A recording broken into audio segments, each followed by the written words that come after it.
karangkada, live traffic update muna tayo mula sa MMDA Metro Base. Unahin natin ang traffic situation dyan sa may EDSA Buendia. Yung nakikita nyo sa inyong mga screen sa left side, yan yung southbound lane ng EDSA. Yan yung galing ng Mandaluyong, papasok ng Makati at papunta ng Pasay. Medyo mabigat ang daloy ng trapiko habang papalapit kayo dyan sa may kanto ng Buendia. Samantalang nasa dulo ng inyong mga screens, yung nasa right side, yan yung northbound lane ng EDSA Buendia. Yan yung galing ng Makati, galing ng Pasay, papunta ng Mandaluyong area. Sa natatanaw natin, medyo maluwag pa ang daloy ng trapiko habang papalapit kayo sa Kalayaan at Guadalupe area. Samantala, ito naman ang sitwasyon dyan sa halos labas lang na istasyon, dyan sa may kanto ng Quezon Avenue at Sergeant Esquera. Sa nakikita natin, unahin natin yung nasa right side, yung halos walang mga sakyan. Yan yung westbound lane ng Quezon Avenue. Yan yung galing ng Quezon City Circle at papunta yan ng Espanya at Welcome Rotonda. Wala magiging problema ang mga motorista kung manggagaling kayo sa Elliptical Road at babaybay ng Quezon Avenue. Siguro nagkakaroon lang ng build-up pag nandun na kayo sa may FPJ Avenue doon sa entrance ng Skyway. Samantalang dito sa left side, yon may konting build-up ng masakyan pero moderate naman ang daloy ng trapiko. Ito naman yung galing ng Welcome Rotonda, bumabaybay ng Quezon Avenue at papunta ng Quezon Memorial Circle at Commonwealth Avenue. So sa mga motorista na pauwi at manggagaling kayo ng Maynila at papunta ng Fairview, well, moderate naman ang daloy ng trapiko sa mga oras na ito. August 26, 2025, Martes. Happy International Dog Day sa ating mga alaga. Pero syempre, dapat araw-araw deserve nila ang ating pagmamahal at pagkalinga. Tularan natin sila di lang sa pagiging loyal, kundi sa pagiging alerto, magmatsyag at manatiling may alam sa mga pangyayari sa ating kapaligiran. Kaya tutok lang dito sa Arangkada para sa maiinit na issue at balita. Kasama niyo pa rin kami sa Kwento ng Bayan app, Lakas ng Masa. Ako si Nina Corpus. Bawat komento o pulso ng bayan, importante yan sa amin. Bawat issue, dadaanan natin yan. Kaagapay nyo kami sa mausaping hindi dapat palampasin. Live tayo sa DZMM Radio Patrol sa 630, 92.3 FM Radio Manila at lahat ng FMR stations sa buong Pilipinas. Gayon din sa Signal TV Channel 31. Ako si Jack Batallones. Ito ang Arangkada Balita. Police General Nicolas Torre III, sinibak bilang PNP Chief. Giit naman ang kanyang kapalit na si Lieutenant General Jose Melencio Nartates. Walang kinalaman ng balasahan sa PNP sa pagkakaalis kay Torre. Sa pool sa CCTV, tumatawid na lola, tinakbuhan ng nakabanggang SUV. Babaeng pulis, hinold up ng pedicab driver. Nasa 30 pasahero, natrap matapos abutan ng pagguho ng lupa ang kanilang sinasakyang bus. At first live TV performance ng Umaaligid ni Sara Geronimo at SB19, Trending. Na-hit and run ng isang lolang tumatawid sa pedestrian lane sa Marikina City. Ang pagbundol ng SUV sa biktima sa pool sa CCTV.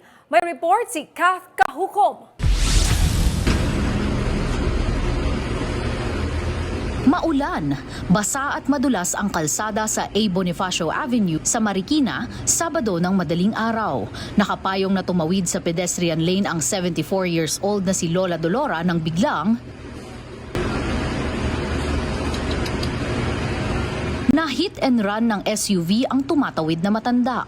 Sa tindi ng aksidente, kinakailangang tahiin ang mga sugat sa mukha ni Lola Dolora. Iniinda niya rin ang pananakit ng kanyang tagiliran. Base sa investigasyon, pauwi na noon ang biktima, galing despedida party ng inaanak.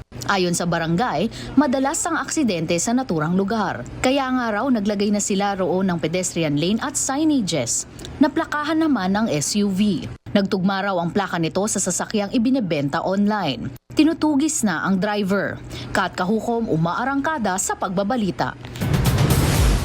Sumemplang sa kalsada at nagulungan ng jeep ang isang babaeng rider sa Caloocan. Ang namatay na biktima, posible daw na naidlip habang nasa biyahe. Nagbabalik si Ryan Paraboles. Dire-diretso ang jeepney na ito sa kahabaan ng MacArthur Highway sa Caloocan kahapon ng umaga. Nang biglang sumemplang ang isang motorsiklo. Pumailalim ang babaeng rider at nagulungan ng jeep. Ang biktima, pauwi na raw sana sa Bulacan nang makaidlip habang nagmamaneho. Isinugod sa ospital ang rider pero idineklara ring dead on arrival. Nasa kustodiya na ng traffic sector ang driver ng jeep. Mahaharap siya sa reklamong reckless imprudence resulting in homicide. Ryan Paraboles, sumaarangkada sa pagbabalita. Ang bonding ng 4 na magkakaanak sa Dinalupihan, Bataan na uwi sa pagkakaaresto nila. Naaktuhan kasi silang nagbebenta at gumagamit ng iligal na droga. May report si Ryan Paraboles.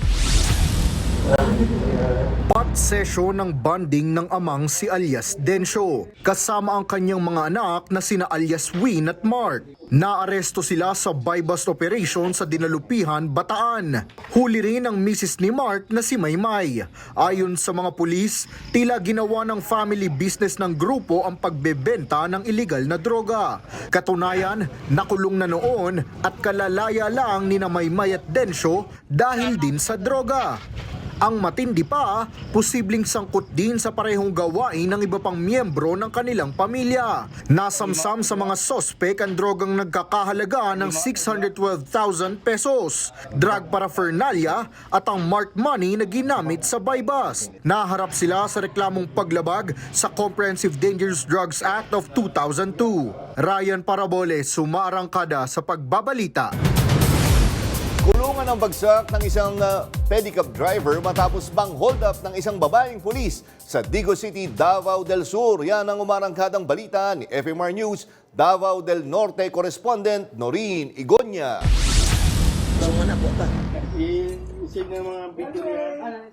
Sa video na ito ng isang netizen, makikitang kinausap ng pulis ang lalaki. Ito ang pedicab driver na suspect na nang hold up at umano'y nagtangkang halayin ng isang policewoman sa barangay Matidigos City, Davao del Sur alas 3:30 ng madaling araw nitong Sabado, Agosto 23. Kinilala ang biktima na si alias Vanessa, 33 anyos na aktibong miyembro ng Philippine National Police. Batay sa investigasyon, sumakay ang biktima na nakasibilyan na kasuotan at walang dalang armas sa pedicab galing sa Bansalan papunta sana sa Digos City. Ngunit pagdating sa madilim at madabong bahagi ng nabanggit na lugar ay agad siyang pinababa ng driver saka nagdeklara ng hold up. Sinubukan ng biktimang manlaban ngunit pinukpok ng sospek ng bato ang ulo nito kaya nawalan siya ng malay saka naman kinuha ng sospek ang kanyang bag na may lamang pera, cellphone at mga dokumento. Agad namang nirespondihan ng otoridad ang pangyayari nang makatanggap sila ng tawag mula sa isang concerned citizen at dinala sa pagamutan ang biktima. Sa isinagawang hot pursuit operation at sa tulong ng CCTV, nahuli ang sospek sa lungsod ng Magsaysay na positibo namang kinilala ng biktima. Binago naman ang kasong kakaharapin nito nang napatunayang walang attempted rape na nangyari. Ang kakaharapin po na kaso ng suspect ay robbery with intimidation po, ma'am. At saka yung ma'am, yung kalagayan ng ating biktima, ang biktima ay dinala sa Davao Sur Provincial Hospital para sa maagarang lunas sa mga sugat na kanyang natamo, ma'am, during sa insidente. Noreen Igonya, umaarangkada sa pagbabalita. Sinampahan na ng reklamo si Batangas 1st District Engineer Abelardo Calalo kaugnay sa tangkang panunuhol sa isang mambabatas kaugnay ng flood control projects. Yan ang umaarangkadang balita ni PRTV News correspondent Mari Ocampo. Kasong direct bribery, corruption of public officials at paglabag sa Anti-Graft and Corrupt Practices Act at Code of Conduct and Ethical Standards for Public Officials. Ito ang mga reklamong inihain laban ni Batangas 1st District Representative Leandro Leviste sa Batangas RTC laban kay DPWH Batangas 1st District Engineer Abelardo Calalo. Naunang sinuspinde ng Department of Public Works and Highways si Calalo na nagtangkang manuhol para hindi imbestigahan sa maanomalyang flood control projects. Ayon kay Leviste, ginawa niya ito bilang patunay na hindi siya nasusuhulan at hindi maaring bahiran ng korupsyon ang kanilang apelyido. Kinumpirma ni Secretary Manuel Bonoan na sinubukan ni Calalo na suhulan si Leviste ng mahigit 3 milyong piso. Ang kautusan ay hanggang iniimbestigahan itong si Calalo. Nagbabala naman si Bonoan laban sa mga district engineers na mananagot ang sinumang magtatangkang manuhol. Sa ngayon, nananatili pa rin sa kustodiya ng Taal Municipal Police Station sa Batangas si Calalo sa kabila ng umano'y tangkang panunuhol. Sinabi ni Leviste na hindi siya nagpatinag sa kanyang pagsisiyasat. Sa katunayan, nag-inspeksyon pa siya sa Binambang Riverbank Protection Project sa bayan ng Balayan sa Batangas pa rin, na isa sa mga tinitignang maanomalya umanong proyekto ng DPWH sa distrito. Nakita niya na sira-sira na ito kahit kapapagawa lang. Sinabi ng House Infracom na posible na ring isama sa kanilang talakayan ang issue sa Batangas. Mario Ocampo, Umaarangkada sa Pagbabalita. Thank you.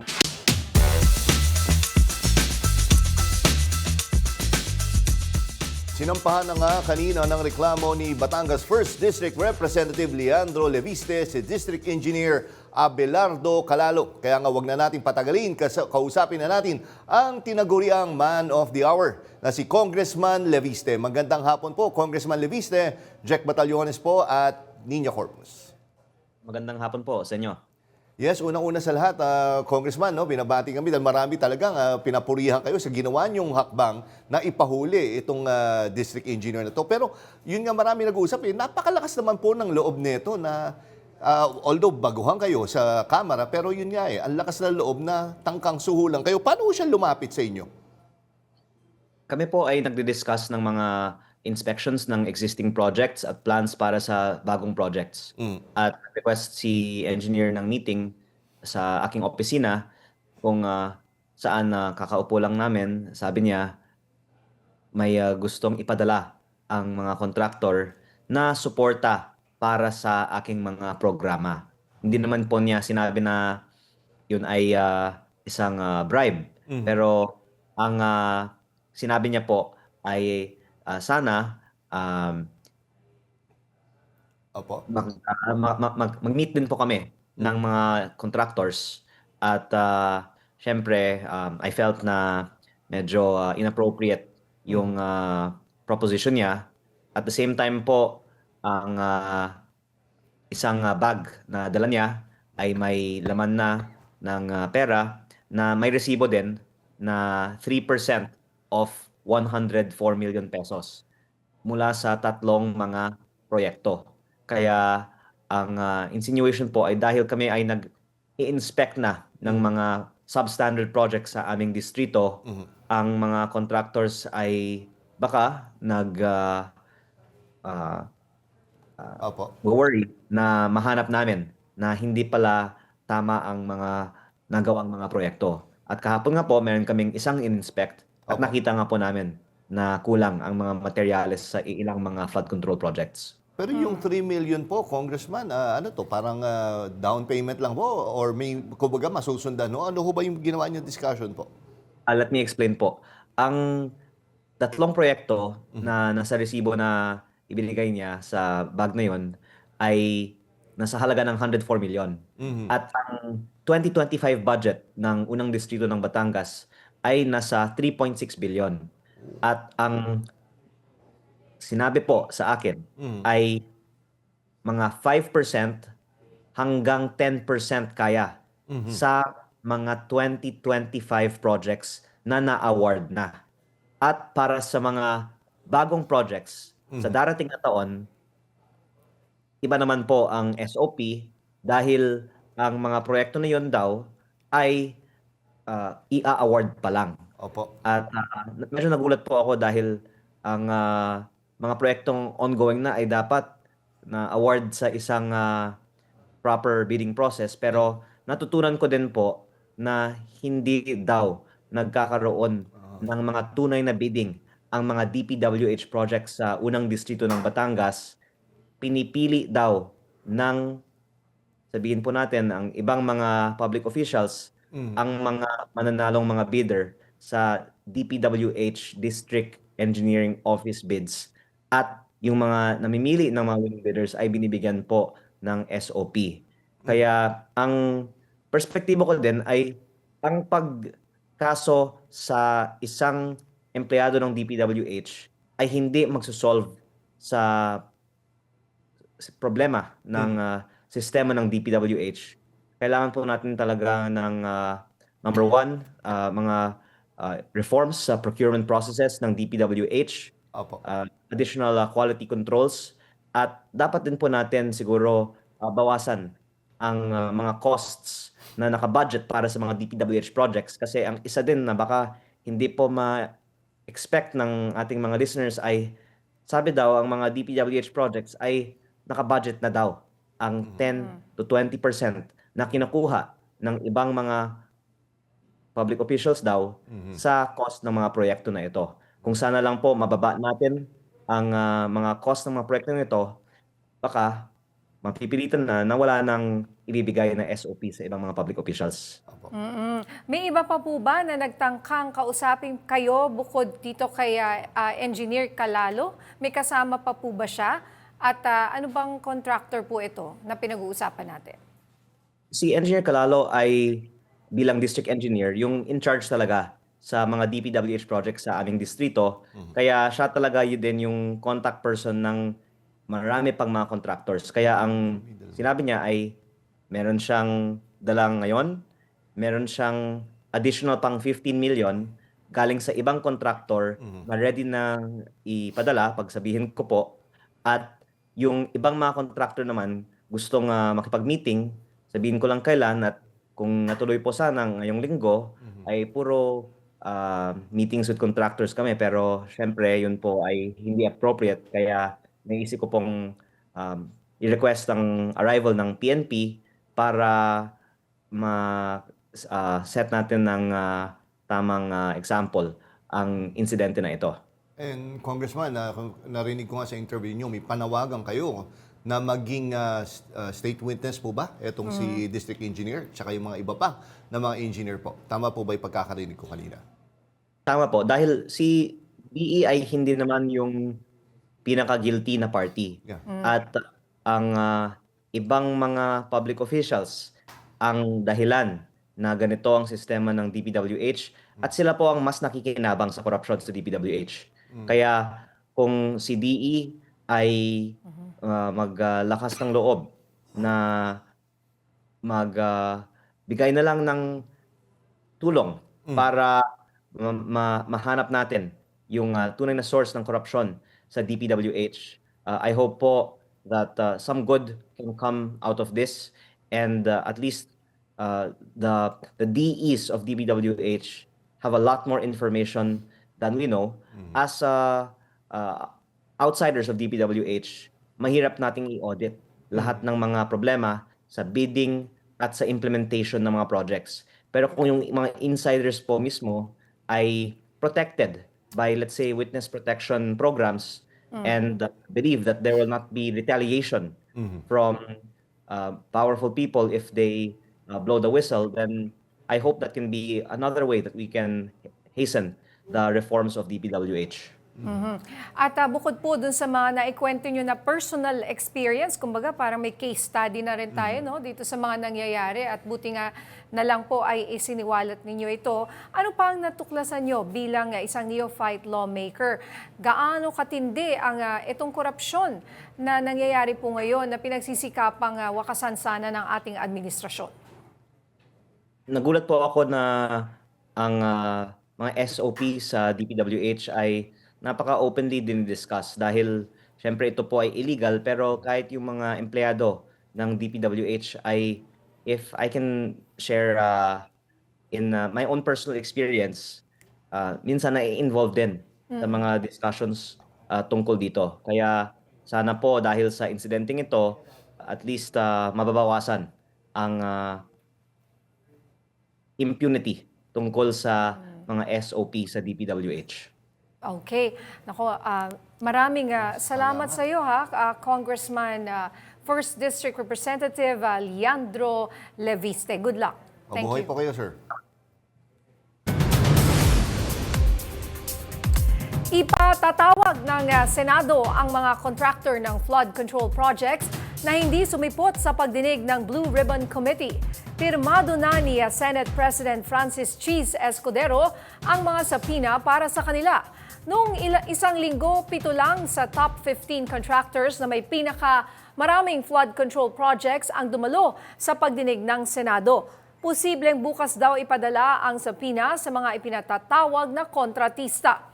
Sa September 1 naman ang susunod na pagdinig ng Senate Blue Ribbon Committee. Pinaiimbestigahan na ni Customs Commissioner Ariel Nepomuceno ang nasa 4 na mamahaling sasakyan ng pamilya Diskaya. Sina Curly at Sara Diskaya ay ang mag-asawang kontraktor na nakakuha ng 31.5 billion pesos na halaga ng flood control projects.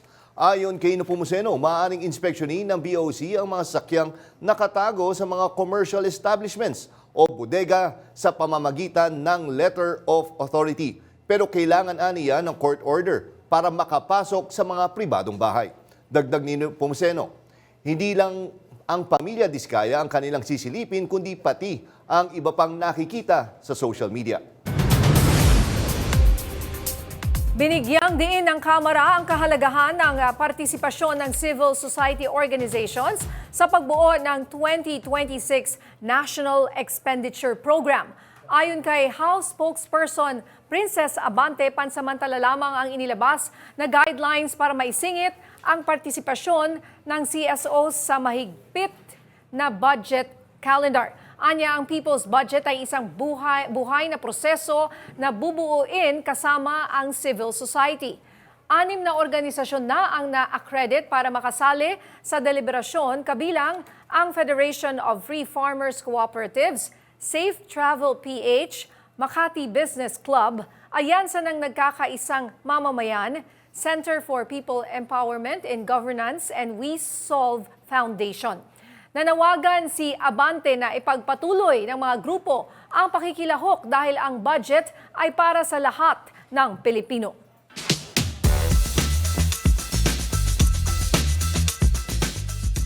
At ngayon kausapin natin ang tagapagsalita ng House of Representatives na si Attorney Princess Abante tungkol sa isinasagawang budget deliberation. Magandang gabi po, Attorney Princess.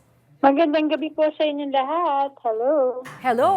At ano po ang layunin nitong Memorandum Circular Number 20-002 at House Resolution 94 tungkol sa pakikilahok ng civil society at people's organizations dito sa hearing?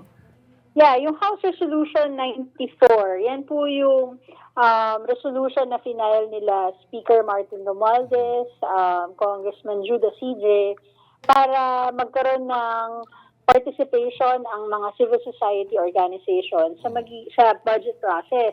Yung memorandum circular naman, yan po yung pinaka-guidelines paano magkakaroon ng, yung mechanism paano magkakaroon ng participation ng mga organizations, ano yung magiging scope nito, at magiging proseso.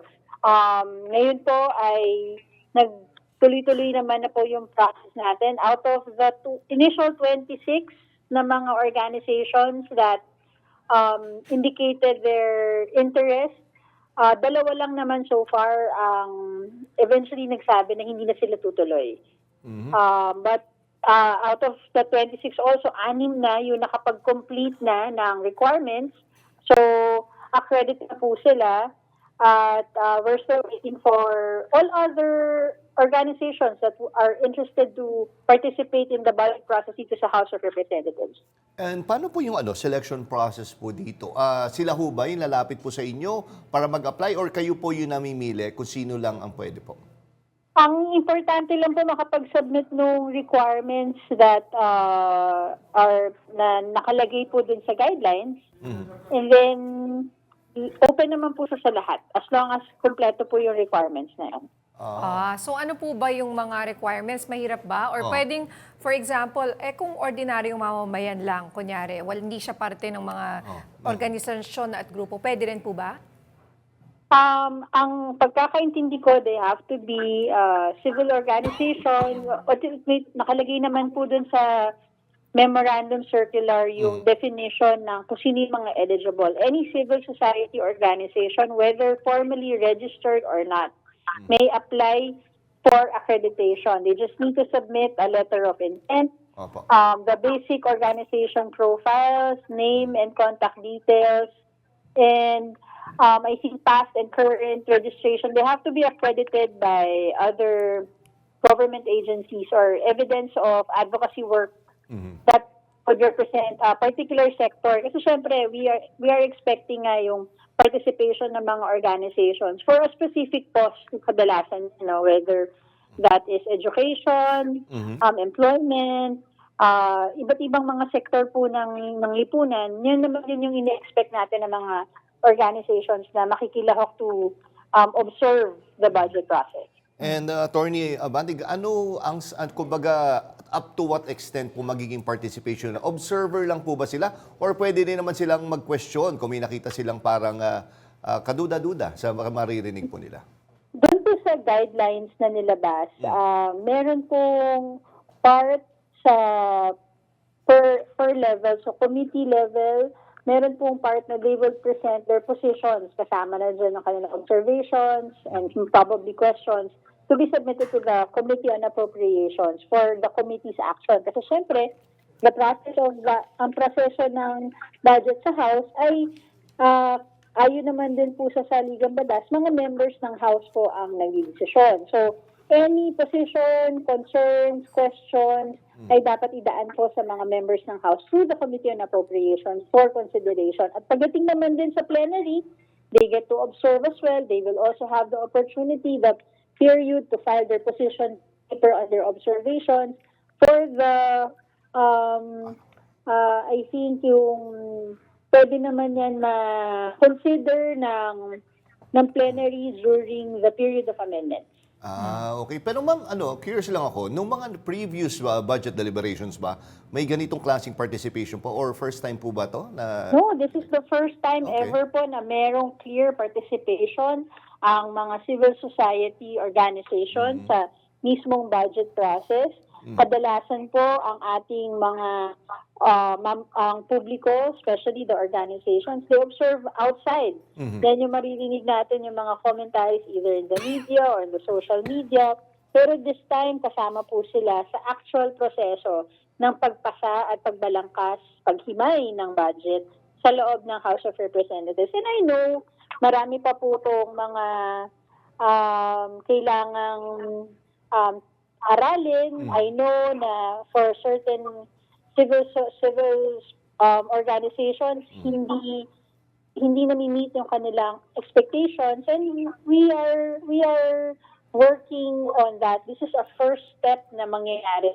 And sabi nga namin, tuloy-tuloy itong prosesong to. We are looking forward na as we do this year, the next coming years, since mai-institutionalize na siya, mas magiging maganda pa yung maging mga mechanisms natin para magkaroon ng full participation ng ating mamamayan dito sa prosesong ito.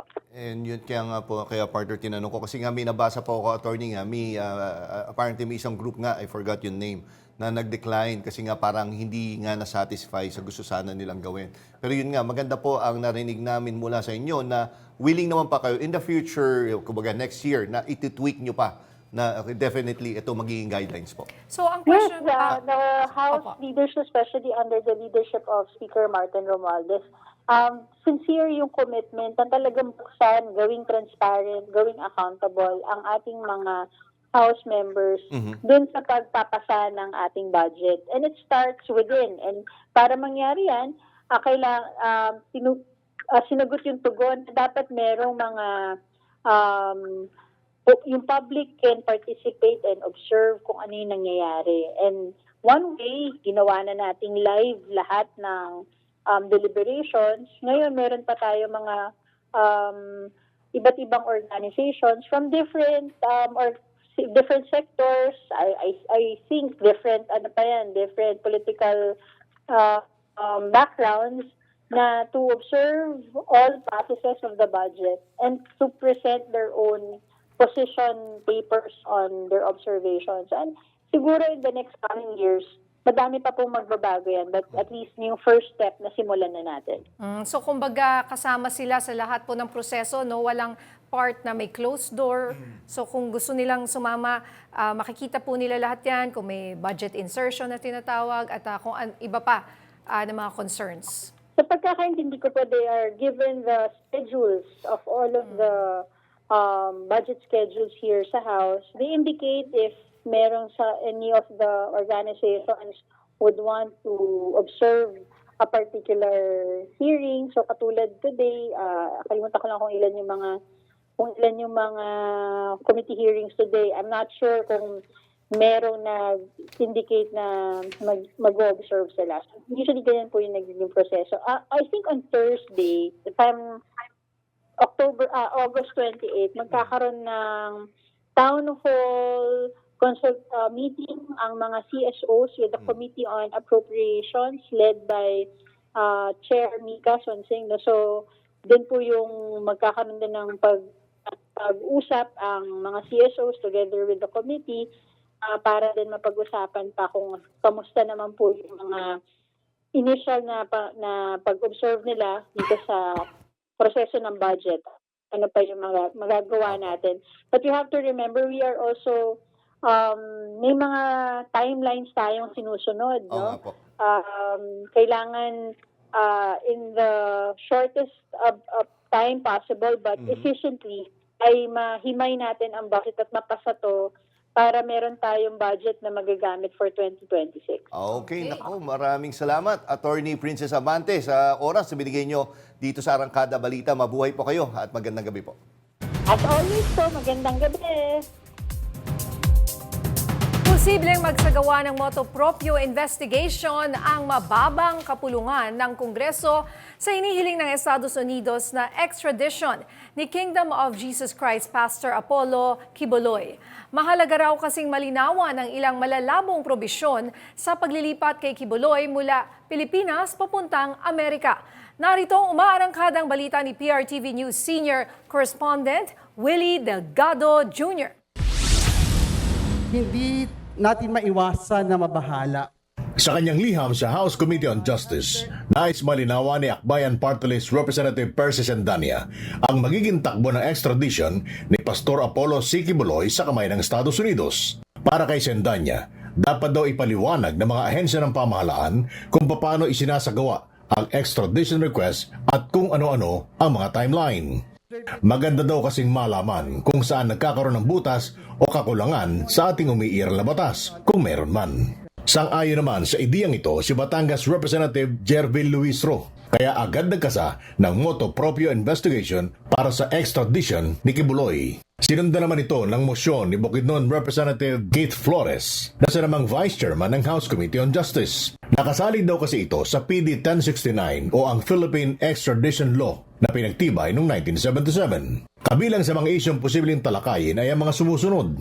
Una, kung pwede bang humiling ng extradition ang dayuhang bansa habang may nakabinbin pang kaso ang Pilipino sa lokal na korte sa Pilipinas. Ikalawa, transmittal ng extradition request sa DFA papuntang DOJ at DOJ papuntang korte. At ang ikatlo, sinong korte ang may jurisdiksyon? Kung ang korte ba na humahawak sa kaso o korte ng Pilipinas na gaya ng DOJ alinsunod sa itinatadhana ng Presidential Decree 1069. Nilinaw naman ni Congressman Luistro, ang gagawing investigasyon ay hindi patungkol lamang sa kaso ni Quiboloy, kundi para mabisita na din ang batas na may 4 na dekada na ang tanda. Gusto rin kasi matiyak ng House Justice Committee na mapalakas ang extradition framework ng bansa sa ilalim ng 1994 Extradition Treaty sa pagitan ng Pilipinas at Amerika at matatag na kooperasyon sa pandaigdigang laban sa mga seryosong krimen. Willie Delgado Jr. umaarangkada sa pagbabalita. Iminungkahing kasuhan ng driver na nagbaliwala sa traffic enforcer matapos itong makasagi ng tricycle. Dahil sa pangyayari, napasampa ang traffic enforcer sa hood ng sasakyan. Yan ang umarangkadang balita ni PRTV News Correspondent Angela Babad. Kung gaano kadalas kayo magpapiansa, kung gaano karami ang ipapiansa ninyo, ganun din kami. lahat huhulihin namin. Sumunod sa batas ng kalye. Ito ang pakiusap ni Department of Transportation Secretary Vince Dizon kaugnay ng insidente noong Huwebes sa Kawit, Cavite, kung saan isang traffic enforcer ang 15 minutong nakasampa sa hood ng isang sasakyan. Titikitan lang sana ng traffic enforcer na si Michael Trajico ang babaeng driver ng sasakyan na tumakbo matapos masagi ang isang tricycle. Pero imbis na makipagtulungan, ay nagawa pang tumakas ng driver kahit pa hinaharangan na siya ng enforcer. Doon na sumampa si Trajico sa hood ng sasakyan at napadpad sa bahay na mismo ng driver. Dahil dito, bukod sa perpetual revocation ng lisensya, iminungkahi ni Secretary Dizon ang pagsasampa ng kaso. I'm encouraging Michael, pahigan mo ng kaso yan. Susuportahan ka namin, Michael, Mayor. Susuportahan namin kayo. Filean mo. Napakayabang na driver na to. Tapos nabasa ko pa online na nagyayabang pa tong na kesyo, abogado daw siya.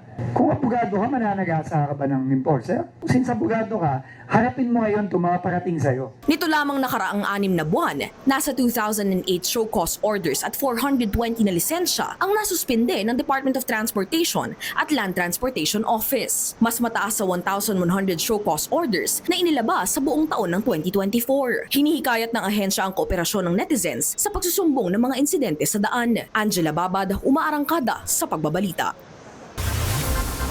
Sa aming pagbabalik, matapos si Bakin bilang PNP Chief, General Nicolas Torre bibigyan daw ng ibang posisyon sa gobyerno. Jose Melencio Nartates na unang tinanggal ni Torre sa pwesto na numpa ng OIC ng PNP. Marami pang mainit na balita sa pagbabalik ng Arangkada Balita.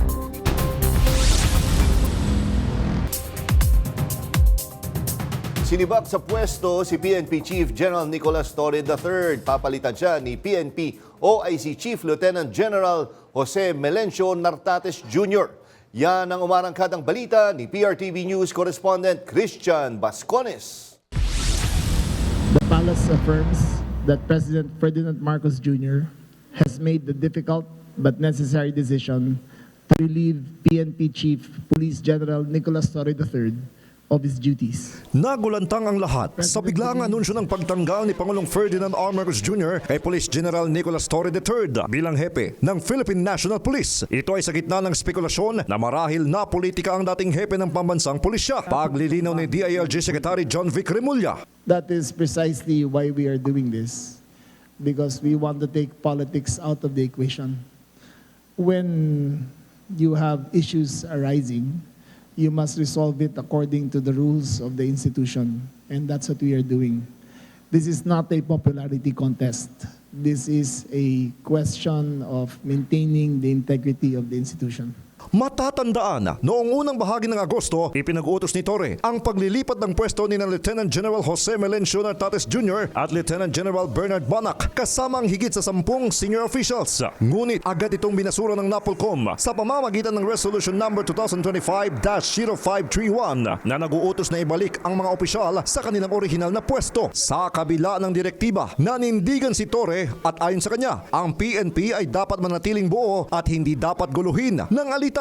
Ilang araw lamang ang lumipas, inanunsyo ng mga opisyal na naresolba na ang issue, ngunit hindi malinaw ang naging kasunduan. Pero ngayong araw, pinatalsik si Torre sa pwesto at may mga haka-haka na nagkaroon ng alitan ng dating PNP Chief sa NAPOLCOM at DILG Secretary. Sagot ni Remulla.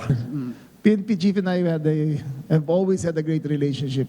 And from then till now, our relationship has, I would care to say that it is stellar. We've never had disagreements. Till now, I still consider him not only as a colleague, but someone who I've gone to battle with and who I trusted big decisions of the President with.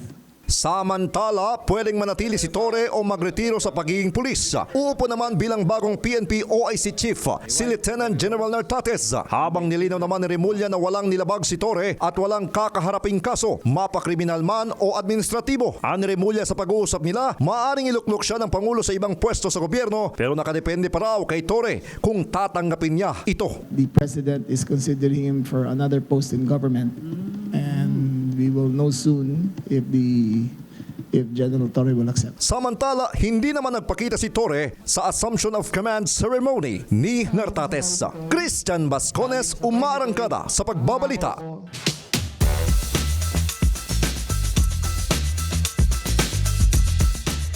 Mas himayin pa nga natin itong development na ito. No? Makakausap natin ang political analyst na si Sir Ronald Llamas at ang aming co-anchor na rin Oo. dito sa Lagi. Arangkad. Basta gusto namin makakuha ng chismis, kayo kagad una Yan, namin. hindi naman chismis. Based on ano naman Oo, yan. naman yan. Factual kanyang naman yan. analysis yan. No? Magandang hapon po, Sir Ronald. Magandang hapon at magandang gabi, Nina at saka Jack. Okay. Parang chismisan pa rin to. Chismisan lang. Na may mga mic at Wala na tayo ng napapanood nila. Kapihan lang to, no? Sir, una, nagulat ba kayo? Katulad ng marami sa mga taong bayan na kanina umaga nagising na lang tayo, iba na ang PNP chief or tinanggal na sa pwesto. Hindi masyado dahil last month pa lang, may mga konting dynamics kang nakikita na hindi naman ganun ka-stellar. Ang kanilang relasyon. Halimbawa, nung nagkahamulan ng suntukan si Chief PNP Torre at saka si Baste, nag-react si DILG Secretary John Vic Remulla na this is unbecoming of a Chief PNP. So makikita mo, may kaunting... may tension na sila Although, nung dumalo naman siya, nandun naman siya sa ringside. Nandun pa naman siya, parang support pa siya. Dahil very popular yung issue Diba? Very popular yung issue. Ikalawa ay nung binanggit ni PBBM sa kanyang SONA, ang isa sa mga defining moments ng kanyang SONA ay nung tinawag niya yung kampyon ng gobyerno, si Chief PNP Torre, tumayo pa, di ba? Yeah, opo. So, minsan pag ganun ka kapopular at mas popular ka pa sa iyong mga bossing, nakikreate din yun ng mga dynamics at saka mga tension. Pero after nun, mas lumala pa dahil narinig natin yung mga problema sa mga appointments at reappointments na parang nagreklamo yung kanyang mga bossing na bakit hindi sila na-i-inform. Yung Napolcom, yung DILG, yung Malacanang. Kaya nakikita mo na yung dynamics ay pa-build up papunta sa isang explosion. At kanina nga, pagising ng mga mamamayan natin kaninang umaga ay biglang maliban sa mga baha ay merong explosion na lumabas itong pagtanggal kay Chief PNP Torre. Pero kahapon pa lang nagsalit kung na-monitor nyo yung speech ni General Torre sa Krame, ang sabi niya ay inamin niya na merong problema, pero itong mga problema na ito ay basically administrative. At ito ay malapit ng maayos. No? Yun ang sabi niya. At nagtatawag siya ng unity ng Philippine National Police. Pero just a few hours kinabukasan ay nagbago na yung nabanggit niya kahapon na naayos na.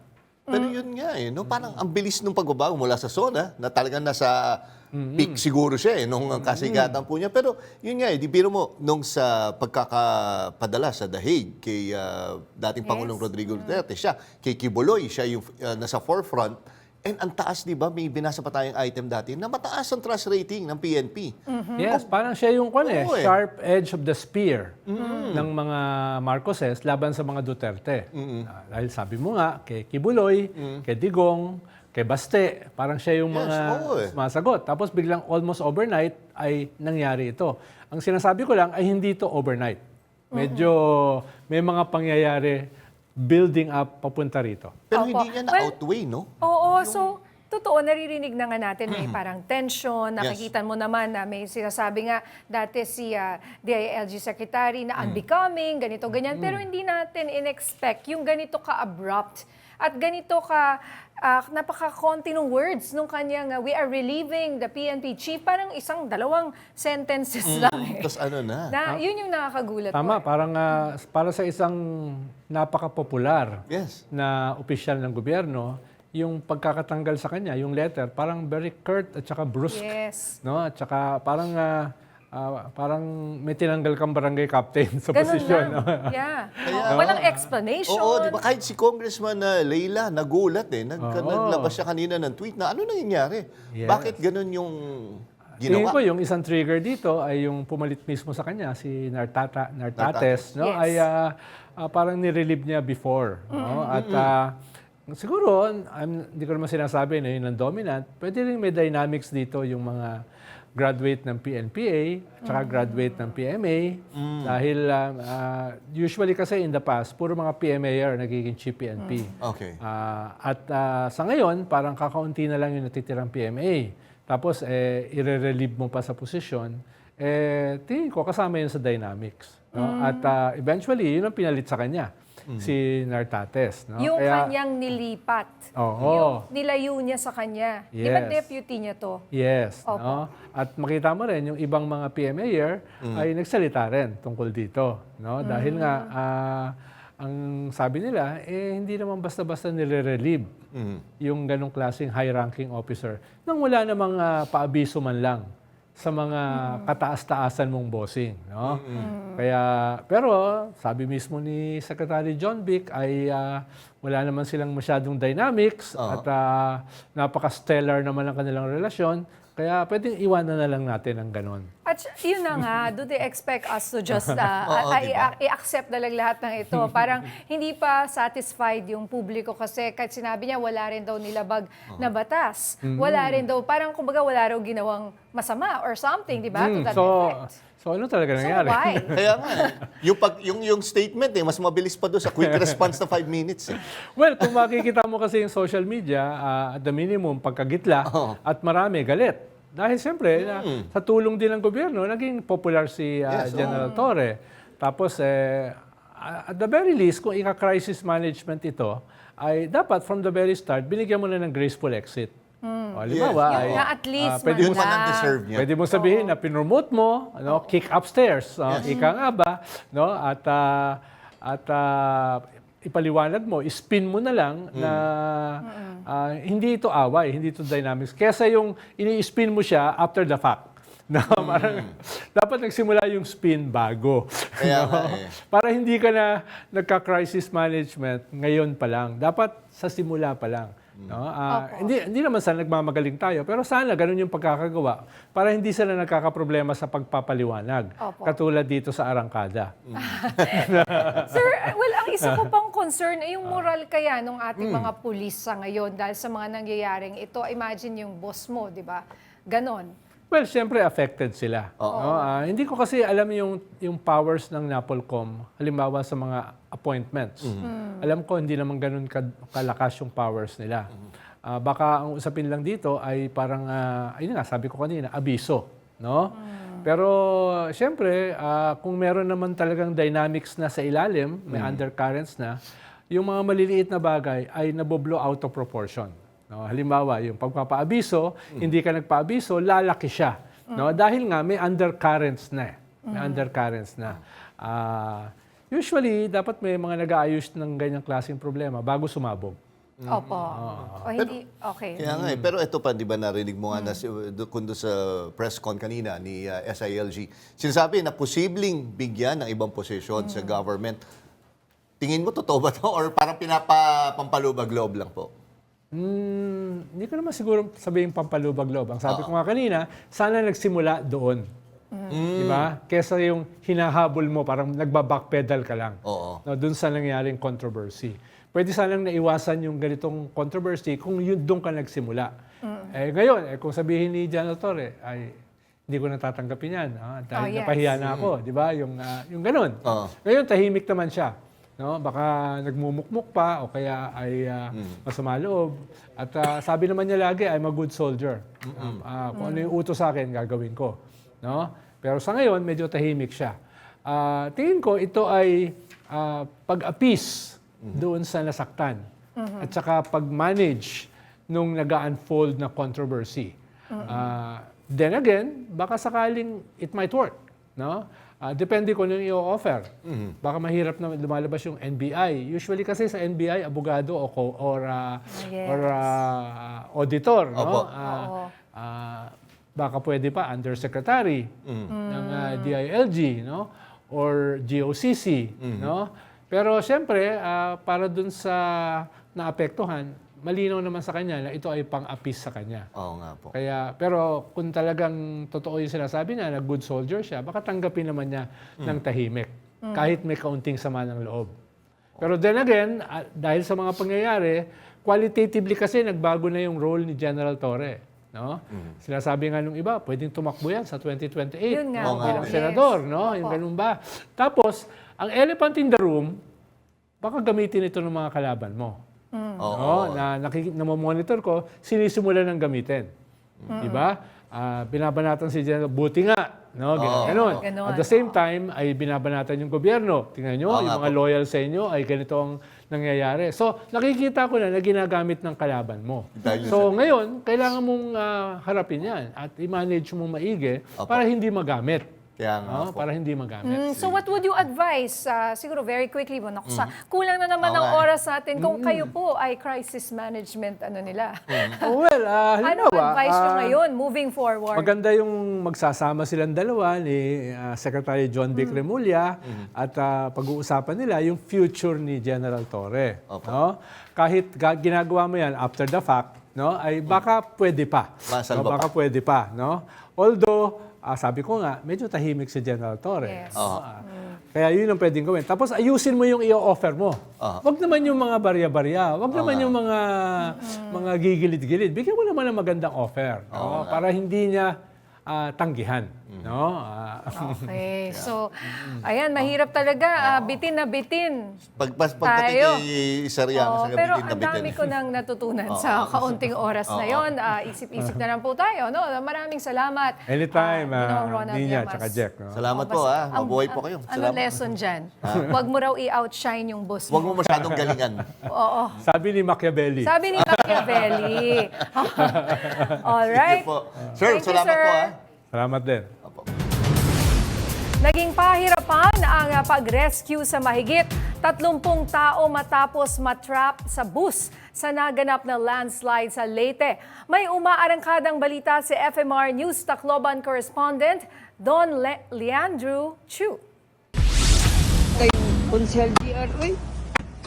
Hindi bababa sa 30 katao ang nasagip matapos matrap ang isang pampaserong bus sa nangyaring landslide kagabi sa Matagob, Leyte dahil sa walang humpay na ulan dulot ng low pressure area at habagat. Ayon sa alkalde, binabagtas ng bus ang National Highway ng Barangay Candelaria nang biglang magka-landslide. Ito sa lugar ng Candelaria, may tinamaan na isang sasakyan, isang public utility vehicle, bus na may mga pasahero pa to, may mga sugatan at mabuti naman at walang casualty. Natrap din ang dalawang UV Express at dalawang rescue vehicle ng MDRRMO Matagob at MDRRMO Palumpon habang papunta sa lugar ng pinangyarihan matapos magka-landslide muli pero nakalis rin ang mga sakay nito.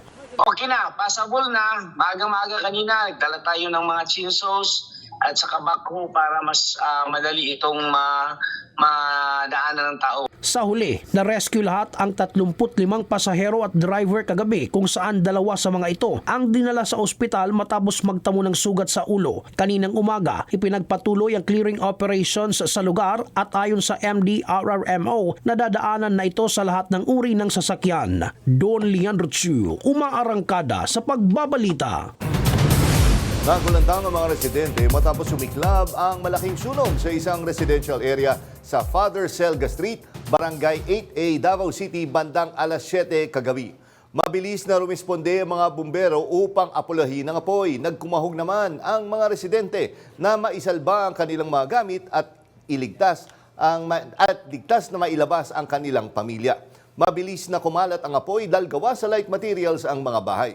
Umabot sa ikalawang alarma ang sunog, umabot ng 1.5 oras bago ito tuluyang naapula. Nasa 10 pamilya ang apektado ng sunog at pansamantalang nakatira sa evacuation center. Wala namang nasaktan sa sunog at inaalam pa ng mga bumbero ang dahilan ng insidente. Isang malungkot na balita ngayong International Dog Day, mga kaarangkada. Matapos ang dalawang insidente ng pagpana sa mga aso sa TikTok at bulldog, may panibagong insidente na naman ng animal cruelty sa Murcia, Negros Occidental. Iniligtas ang asong si Maxi dyan sa Murcia matapos itong matagpuan na may panang malubhang nakabaon sa kanyang katawan. Katulad ng brutal na nangyari kina TikTok at Bulldog, pinana rin si Maxi gamit ang tinatawag na Indian Target Arrow. Matagumpay ang naging operasyon ng pagtanggal ng pana sa katawan ni Maxi sa Barksite Animal Clinic kung saan kasalukuyan din siyang nagpapagaling. Nanawagan naman ang Back Project PH na ipagdasal ang kondisyon ni Maxi sa mga maaaring magbigay ng donasyon at gustong tumulong sa gagastusin ng kanilang pagpapagaling.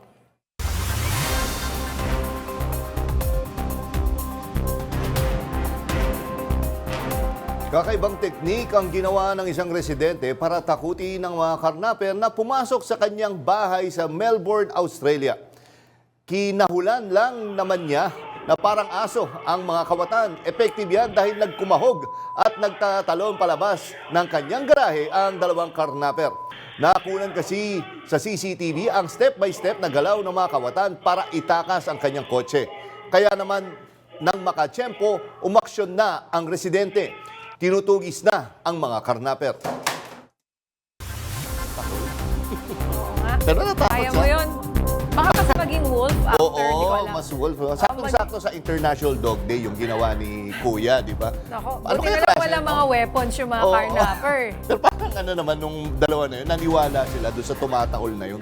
Parang ano pwede natin Pelikula gawin. mo naman eh. Try nga natin mamaya. Oo, yan. Baka maging werewolf. Yung pinaka-convincing na. Oo.